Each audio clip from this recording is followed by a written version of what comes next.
Hello students, welcome to Raghav Pathshala. Last class में हमने आपके प्रश्नावली जो 5.2 थी उसको खत्म किया था। उसका क्वेश्चन नंबर 9 और क्वेश्चन नंबर 10 को हमने सॉल्यूशंस किया था और हमने देखा था कि किसी बिंदु पर अवकलनीयता की जांच कैसे की जाती है। हमने एक लेफ्ट हैंड डेरिवेटिव निकाला जिसको LHD बोला था, एक राइट हैंड डेरिवेटिव निकाला जिसको RHD बोला था और उम्मीद है कि आपने बढ़िया तरीके से क्वेश्चन सोल्व कर लिए होंगे। आज हमारा जो लेक्चर शुरू होगा वो लेक्चर होगा प्रश्नावली 5.3 से संबंधित। अब इसका कोई ज़्यादा इंट्रोडक्शन तो है नहीं, ऐसे बनाना चाहता तो बना सकता था, लेकिन क्या होता है कि आप 5.3 के अंदर हम सवाल करेंगे टोटल 15, दो पार्ट्स में कर लेंगे, 1 से लेकर 8 और 9 से लेकर 15। उससे पहले दो उदाहरण नंबर 22 और उदाहरण नंबर 23 आपको दे रखे। तो पहले मैं वो करवा दूं, आपको क्या करवा दूं, वो करवा दूं और प्रतिलोम त्रिकोणमितीय फलनों के अवकलन आपको याद होना चाहिए। इसका डिस्कशन हम एक वन शॉट के अंदर अवकलन के अंदर कर चुके हैं। अब सवाल ने क्या बोला है, यदि x माइनस वाई बराबर पाई हो तो dy बाई डी एक्स याद कीजिए। आप याद करो 5.2 को थोड़ा सा, ऐसा कोई फलन नहीं आया था, एक सीधा सिंपल सा अवकलन था। ऐसे अगर सपोज बोल दिया जाए कि y बराबर, किसी ने बोल दिया कि मुझे साइन x का अवकलन ज्ञात करना है, या बोल दिया y बराबर साइन कोस x का अवकलन ज्ञात करो, ऐसे फलन हमने पढ़े। ये जो फलन है ना, इनको बोला जाता है ये स्पष्ट फलन है। क्या है? स्पष्ट फलन, जिसमें सीधा सिंपल सा दिखाई दे रहा है, y एक तरफ है, x एक तरफ है, dy बाई डी एक्स निकल सकता है। यहां देखो मिक्स में क्वेश्चन आएंगे पूरे चैप्टर के अंदर, लेकिन मैं आपको अलग से नहीं कह सकता ये है, क्योंकि एग्जाम में जब सवाल आएगा ना, कहेगा निम्न का इसके सापेक्ष अवकलन ज्ञात करो या dy बाई डी एक्स ज्ञात करो, तो फिर dy बाई डी एक्स ज्ञात करना है, इसका मतलब आपको तो पहचानना पड़ेगा किससे करना है, लॉग कब लेना, क्या करना है, वो तो पूरा प्रश्नावली फिर क्या हो जाएगी, मिक्स हो जाएगी। लेकिन ये जो फलन लिखे है ना, जैसे कहीं ऐसा लिख दिया कि x plus sine x y बराबर में 3 लिख दिया, यहां मिक्स है देखो सारे, तो इसको बोला जाता है अस्पष्ट फलन। क्या बोला जाता है साहब? अस्पष्ट फलन। इस बात का विशेष तौर पर ध्यान रखें, क्या बोला जाता है इनको? अस्पष्ट फलन बोला जाता है। तो यह है, आपको अवकलन से मतलब होना चाहिए, बाकी आपको फलन पहचानने में नहीं। अब इसका रूल क्या कहेगा वो समझना, ठीक है?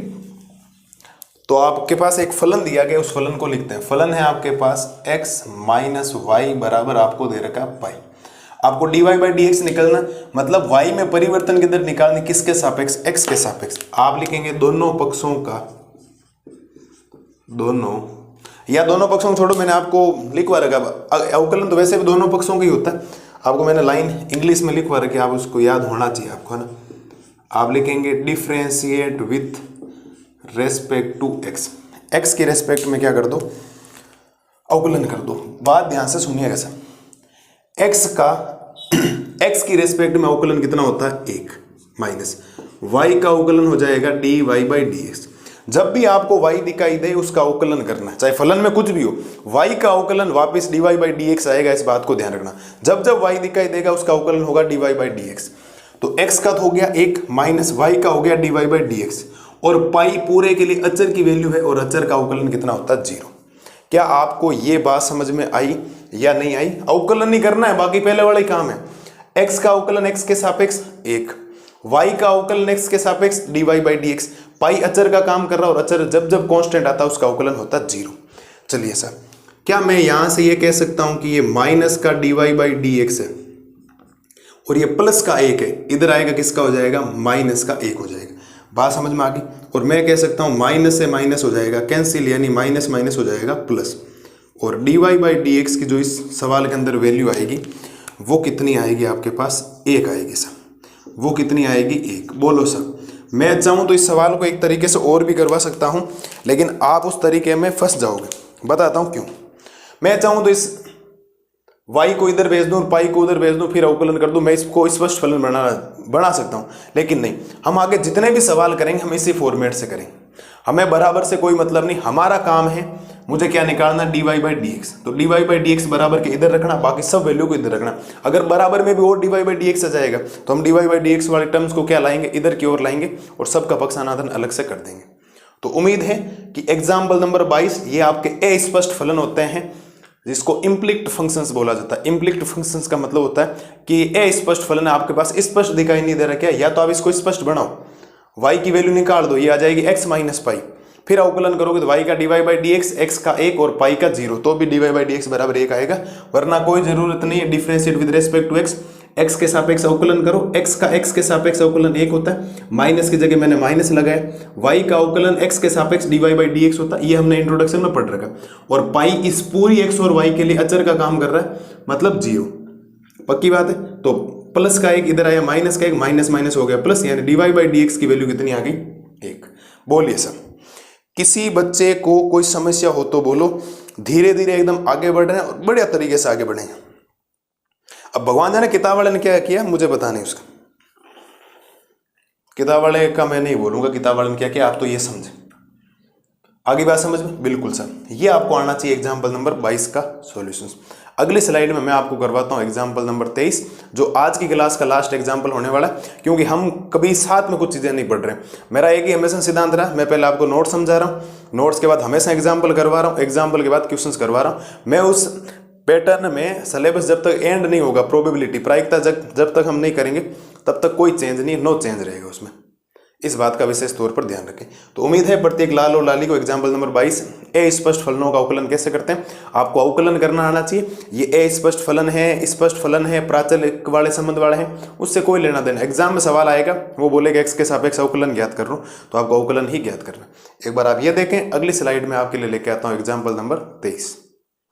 अब देखो करते हैं इसका एग्जाम्पल नंबर 23। एग्जाम्पल नंबर 23 में आपसे बोला गया है कि यदि y प्लस साइन वाई बराबर कोस एक्स तो dy बाई dx ज्ञात कीजिए। आपको मजा आएगा इस चैप्टर को करने में। 5.3 जो है ना लाजवाब है, मान के चलिए बहुत शानदार चीज़ है। हम 5.3 का अगला लेक्चर शुरू करेंगे, ये तो उदाहरण कर रहे हैं, अगला लेक्चर में 8 सवाल करेंगे। आप मान के चलिए 8 सवाल में आनंद आ जाएगा। 9 से लेकर 15 तक तो त्रिकोणमिति फलन वाले आ जाएंगे, प्रतिलोम त्रिकोणमिति और त्रिकोणमिति। वहाँ आपको वैल्यू रखनी पड़ेगी एक्स की जगह, वो तो सिंपल सा हो जाए, ज़्यादा मुश्किल वाला काम नहीं, बट ये शानदार सवाल है, ध्यान रखना। चलिए सर पहले फलन लिखते हैं, y प्लस साइन y बराबर है कोस x। ये ए स्पष्ट फलन है, बिल्कुल। अवकलन सोचो इसका, तो आप लिखेंगे differentiate with respect to x। x के सापेक्ष क्या करना है आपको? अवकलन करना। ध्यान देना सर, y का हो जाएगा dy by dx plus d upon dx। किसका अवकलन करना पड़ेगा आपको? साइन वाई का। d अपॉन dx किसका अवकलन करना पड़ेगा? कोस x का। एक बात हमेशा ध्यान रखना, जहां जहां y दिखाई देगा सीधा dy बाई dx, पहले फलन का होगा, y का बाद में होगा, ये हो गया। चलिए सर ये बन गया आपके पास dy बाई dx। क्या बन गया? dy बाई dx प्लस पहले फलन का, साइन का अवकलन क्या होता है? कोस, तो कोस y। लेकिन वापिस y का x के सापेक्ष dy बाई dx। बच्चे ज्यादातर यहां गलती करते हैं, ध्यान रखना। सबसे ज्यादा जो गलती होने के चांसेस है ना, वो साइन y का अवकलन तो कोस y हो गया, क्योंकि फलन तो साइन है। एंट्री किधर से आ रही है आपको? 5.1 याद, 5.2 याद, एंट्री किधर से? साइन की तरफ से। तो साइन थीटा का अवकलन कोस थीटा, और थीटा का काम कौन कर रहा भाई? तो साइन y का अवकलन हो गया कोस y, बट y का अवकलन वापिस x के सापेक्ष हमेशा dy बाई dx होगा। एक दिमाग में आपके गांठ बांधी हुई होनी चाहिए, दिमाग में एकदम स्पष्ट क्लियर होना चाहिए कि y का अवकलन x के सापेक्ष वापिस dy बाई dx होगा। साहब y का अवकलन x के सापेक्ष वापिस dy बाई dx होगा, इस बात का ध्यान रखें। तो y का अवकलन वापिस dy बाई dx। चलिए सर बराबर cos x है, cos x का अवकलन होता है माइनस का साइन x, और x के करने की जरूरत नहीं, क्योंकि y होता तो dy बाई dx करते। मुझे वैल्यू चाहिए dy बाई dx, तो दोनों जगह dy बाई dx, तो दोनों में से dy बाई dx क्या ले लो? कॉमन ले लो। तो आप जब dy बाई dx कॉमन लेंगे, तो यहां से dy बाई dx कॉमन ले लिया, पूरे कॉमन ले लिया, यहां बचेगा 1, प्लस यहां से dy बाई dx कॉमन ले लिया, तो पीछे बचेगा कोस y, और बराबर में बचेगा माइनस का साइन x। समझ में आ गई आपको बात? इन दोनों में से मुझे चाहिए dy बाई dx, तो मैंने dy बाई dx दोनों में से कॉमन ले लिया। dy बाई dx कॉमन लिया, तो यहां तो बचा 1, ये कॉमन ले लिया, पीछे बचा कोस y। अब मुझे चाहिए इसका dy बाई dx। क्या चाहिए? dy by dx। तो उधर तो है माइनस का साइन x बटा में, गुणा वाला कहाँ चला जाएगा? भाग में, तो 1 प्लस कोस y। ये लो सर, ये इस सवाल का आपके सामने उत्तर एकदम बढ़िया तरीके से तैयार है। हलवा होता है ना, जैसे हलवा तैयार है आपके सामने एकदम बढ़िया तरीके से। पूरा समझना, एक एक 9-8 सवाल और करेंगे कल की क्लास में जब 5.3 हम शुरू करेंगे। मैं आपको कह रहा हूँ एक एक कंसेप्ट में आपको क्लियर करवा दूं। नियम 5.2 का वो एक लेक्चर है वन शॉट वाला, डिफरेंशिएशन अवकलन कैसे करते हैं, उसके अलावा कुछ भी नहीं पढ़ना। हाँ वो प्रतिलोम त्रिकोणमिति फलन वाले में पढ़ा चुका हूँ, लेकिन वो साइन 2 थीटाकार, कोस 2 थीटाकार, साइन 3 थीटाकार, टेन 3 थीटाकार, फॉर्मूला कहाँ बनता है टेन 2 थीटाकार, वो अब त्रिकोणमिति फलन है, वो अवकलन से रिलेटेड नहीं, बट आपको वो याद करना पड़ेगा। एक बार वहां जाकर विजिट कर लेना। पहले तो एक लेक्चर तो हो जाएगा आपके लिए, जब दूसरा पार्ट पढ़ाऊंगा ना 9 से लेकर 15, वहां गड़बड़ होने वाली, वहां आपको नियम याद होने चाहिए। चलिए सर, कोई समस्या क्या? बिल्कुल देखो, y का अवकलन dy/dx, साइन y का अवकलन cos y, साइन y का अवकलन cos y, बट y का अवकलन x के सापेक्ष हमेशा dy/dx।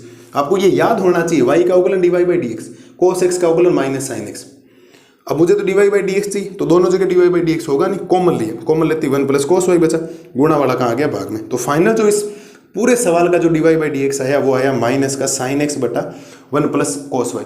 अब एक बात, पहले वाले सवाल में मैंने क्या बोला था आपको कि आप चाहो तो इसको स्पष्ट बना दो, मतलब y की वैल्यू, यहाँ y की वैल्यू कैसे निकालोगे, एक y की वैल्यू, आप अगर साइन को उधर भेजोगे, माइनस का साइन y कर दिया तो भी तो y का वापस dy/dx होगा, तो कहीं ना कहीं पक्षांतरण वाला मेथड क्या हो जाता है, लास्ट में जाकर फेल हो जाता है। इसीलिए मैंने आपको बोला था ना, नहीं बताना मेरे को, मैं आपका दिमाग नहीं चेंज करना चाह रहा, जो चल रहा है वो चल रहा है, बात खत्म। ठीक है, तो ये है आपके एग्जाम्पल नंबर 23 का सॉल्यूशंस।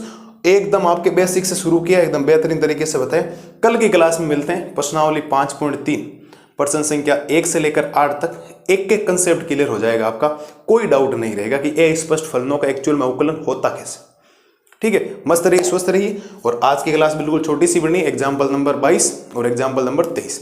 मैं साथ में कचरा नहीं करना चाहता, क्वेश्चन सोल्व करवा दूं, नहीं, मैं पैटर्न में बिल्कुल भी चेंज नहीं करने वाला। लैंग्वेज के बाद नो एग्जाम्पल है तो एग्जाम्पल के बाद ही क्वेश्चन आएंगे, पहले नहीं आएंगे, और वो भी अलग आएंगे एग्जाम्पल, ताकि कोई बच्चा सर्च भी करे एग्जाम्पल तो सीधा उसको मिले वीडियो। ठीक है, मस्त रहिए, स्वस्थ रहिए और इन सब का रिवीजन करते रहिए। Thank you.